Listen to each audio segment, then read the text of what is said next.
What is going on, ladies and gentlemen? We are back again with another 90-day fiance video. In today's video, we're going to revisit what went down with Shaeeda, Shaeeda, Shahidah, and Bilal. Damn it. I don't know how he even remembers the names of current wife and his ex-wife.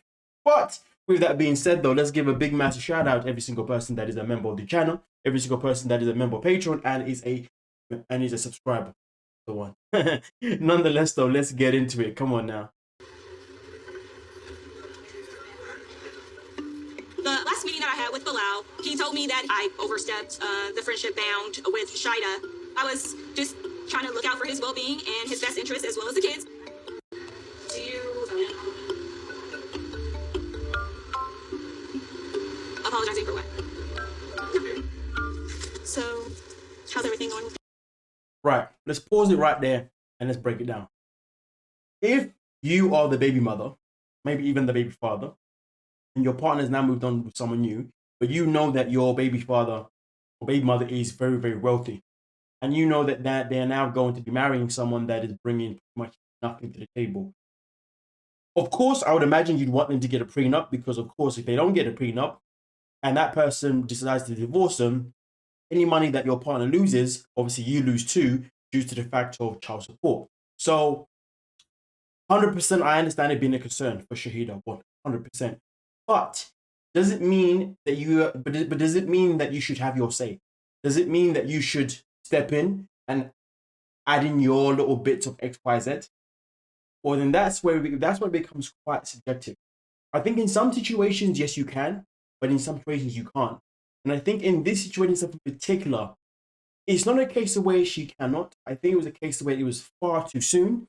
And her approach in last season, 90 Day Fiancé, was just slightly too direct, too forward, too aggressive. Yeah.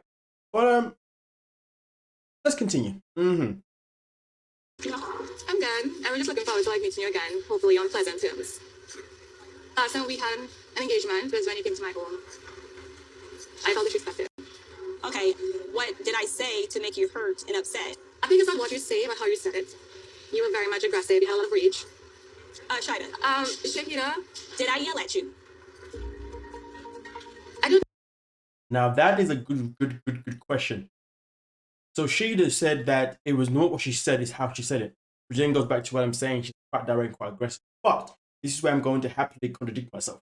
Sometimes it's not the fact that she was being aggressive or being too direct. Maybe that is just how she communicates.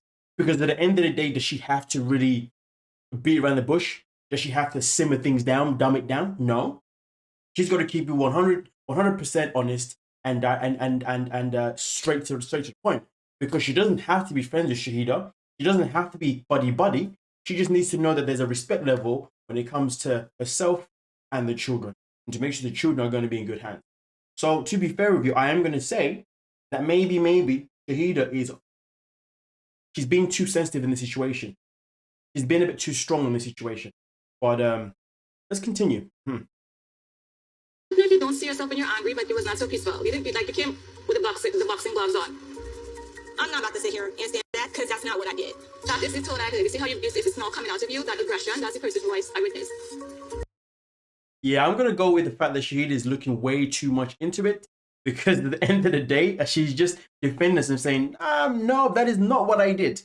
So to be honest, you're nitpicking at someone for that, I mean, rather pathetic. But let's continue.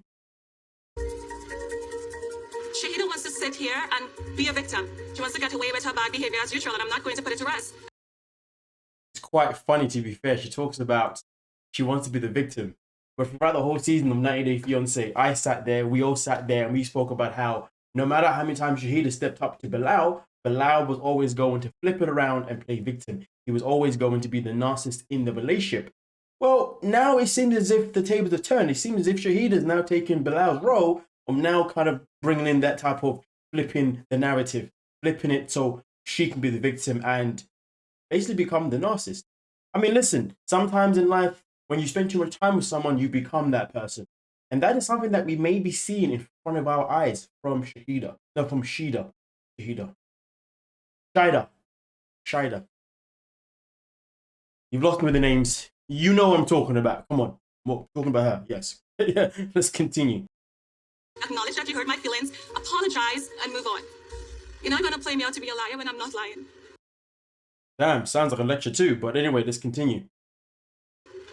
I think as people, sometimes we may do things, we may say things that another person may take it another different way. I mean, it's like you came ranting and raving. I was just like standing in the kitchen, like, I don't want her coming back. Like, I was like ready to ban you from my home. I was like, she cannot come back here and behave like that.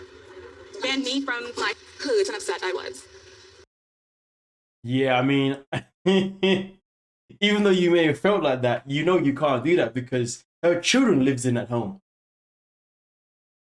I'm gonna lie to you, I'm gonna have to take the side of the ex-wife of the situation, to be honest with you, because I just feel like the way she is handling the situation is way too sensitive and low-key narcissistic to a certain degree, not a massive one, just a certain degree, because she wants this whole conversation with her being the one that's the victim, with her being the one that's getting an apology. She doesn't want to have a conversation where it's a compromise, a conversation of saying, okay, well, when you said this, it made me feel this way. And I'd appreciate if you dumb it down a little bit. I'm not asking for an apology. I just want to make sure that we're on a good page. So whenever we're around each other, especially around the children, we have a cordial vibe. That is the conversation be happening here. That is the only conversation that matters because children are involved. So to be honest with you, this whole tick for tack of I want an apology, that's just pathetic. Not needed. And it's really not that deep. Imagine banning a baby mother from seeing her own kids. Like imagine banning a baby mother from seeing her kids in the home. Like you know what I mean. But yeah, dumb. But it's This conversation is no longer a conversation. It's just an argument. Honestly, I don't say much because I'm trying to stay neutral. I want to get along with my ex-wife. You know, we have children, and we want to make sure all that is peaceful. But also, I want to support my wife. You know, this person I sleep in bed with every night. And that is it in a nutshell. Just keep it peaceful. And I don't blame him. Who do you support? But then again, though, that is the $1 million question. Is it best to keep it quiet and not say anything and let them go back and forth? If there is no children involved, yes, just let them do their thing. But children are involved. So if I was Bilal personally, I'd be like, listen, I'm not looking to defend either one. You are the mother of my kids, and you are now my wife. Okay? And if you can't get along, that is fine. But you need to be, it's not optional, but you need to be cordial for the sake of the fact that my ex-wife is the mother to my children. And of course, this is now my new wife, okay? So let's just keep it is it amicable? Amicable? Bloody word. Amicable, amicable. You know the word I'm trying to say, man. Come on now. Yeah, what do you know? Anyway, you get what I'm saying, but let's continue. Mm-hmm. You guys are grown adults, you know, and there shouldn't be any bad blood between either one of y'all. I wanted to be like bad blood between us. I was looking to get to know you, have a good relationship with you. I was actually hoping for us to like be cordial with each other. I don't want us to be compatible for the sake of the kids. But I just wanted to acknowledge the fact that when you came inside my home, you came with rage, you were not cordial, you were not polite. That's all I want you to like acknowledge it. That's not true. I'm not gonna apologize for something that I didn't do. Then why did you come here? I came here to actually clear the air, but I'm not apologizing for I'm literally done. Well, you better get her because you know this will get real left. No, you better get her. You okay? Real quick. She thinks she's the only one. Real quick. That one very nasty. Real quick.